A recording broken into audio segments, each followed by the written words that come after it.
فرمایا کہ میں اس لیے رو رہا ہوں کہ فلاں پل سے بکریاں گزری ہیں، تو پل کے اندر شکستگی تھی، ٹوٹا ہوا تھا پل درمیان میں کچھ، اس میں ایک بکری کی ٹانگ ٹوٹ گئی ہے، تو میں ڈرتا ہوں کہ میرا رب یہ نہ پوچھے کہ عمر تو نے پل صحیح تعمیر نہیں کروائے تھے کہ ایک بکری کی ٹانگ کیوں ٹوٹی ہے۔ یہ ہیں حضرت عمر رضی اللہ تعالی عنہ۔ اللہ اکبر۔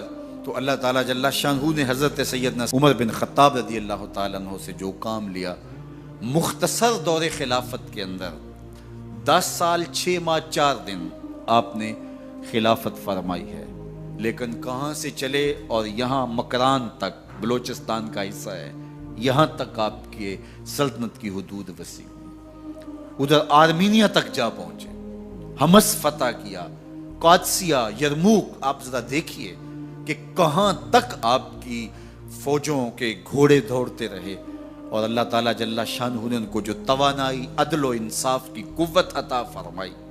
اللہ اکبر۔ جب زمین پہ عدل کیا ہو تو زمین بھی حکم مانتی ہے، اور حضرت عمر وہ تھے جن کا حکم ہوائیں بھی مانتی تھی، زمین بھی مانتی تھی، جن کا حکم جو ہے وہ آگ بھی تسلیم کرتی تھی اور دریا بھی ان کا حکم مانا کرتے تھے۔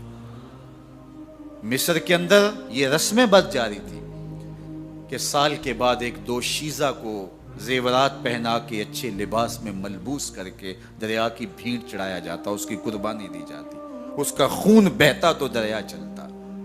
جب مسلمانوں نے مصر فتح کیا تو گورنر نے لکھا کہ اسلام تو اس طرح کی رسوم کی اجازت نہیں دیتا، لیکن خشک سالی ہے، لوگوں کی فصلیں ویران پڑی ہیں، تو حضرت کیا کیا جائے؟ تو حضرت عمر رضی اللہ تعالیٰ عنہ کاغذ کے ٹکڑے پہ لکھتے ہیں، بسم اللہ الرحمن الرحیم۔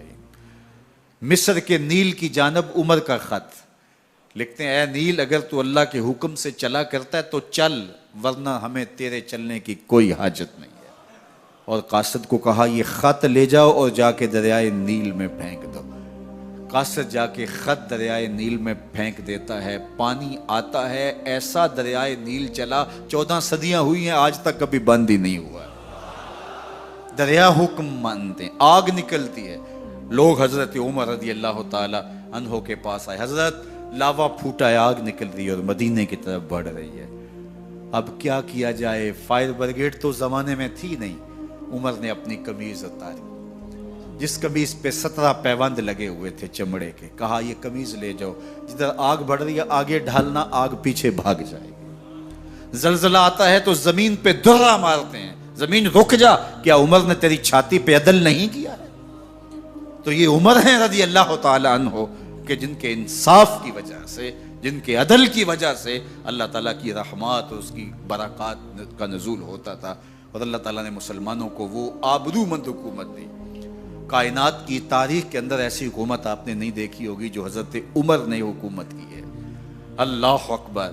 فرمایا فرات کے کنارے پہ ایک کتا بھی پیاسا مر گیا تو اس کا حساب بھی عمر سے ہوگا۔ باہر سے سفیر آتا ہے اور آ کے پوچھتا ہے کہ میں امیر المومنین کے، مسلمانوں کے حکمران کے محل میں جانا ہے، تو وہ مسکرا کے کہتے ہیں ہمارے امیر کا تو کوئی محل نہیں ہے۔ کہا کہاں ہے تمہارا امیر؟ کہا مسجد نبوی میں ہوگا یا بیت المال کی اونٹوں کی دیکھ بھال میں لگا ہوگا۔ وہ جب گئے تو مسجد میں نہیں ہے، اللہ اکبر، وہاں گئے تو وہاں بھی نہیں ہے۔ پھر کیا دیکھتے ہیں کہ عمر رضی اللہ تعالی عنہ جنت البقیع کے پاس ایک درخت کے نیچے اینٹ کا سرانہ رکھ کے سوئے ہوئے، تو اس نے کہا عمر تو نے عدل کیا ہے، تجھے کچی اینٹ پہ بھی نیند آ گئی۔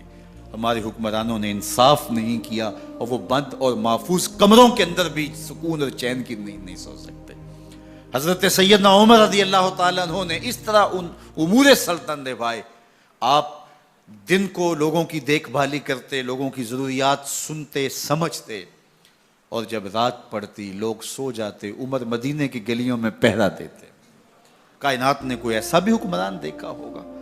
اللہ اکبر۔ وہ مجاہد جو مختلف محاذات پہ گئے ہوئے ہوتے، ان کے گھروں کی دیکھ بھالی کرتے، ان کی ضروریات کا خیال رکھتے، ان کی آبرو کا پہرا دیتے، راتوں کی تنہائیوں کے اندر حضرت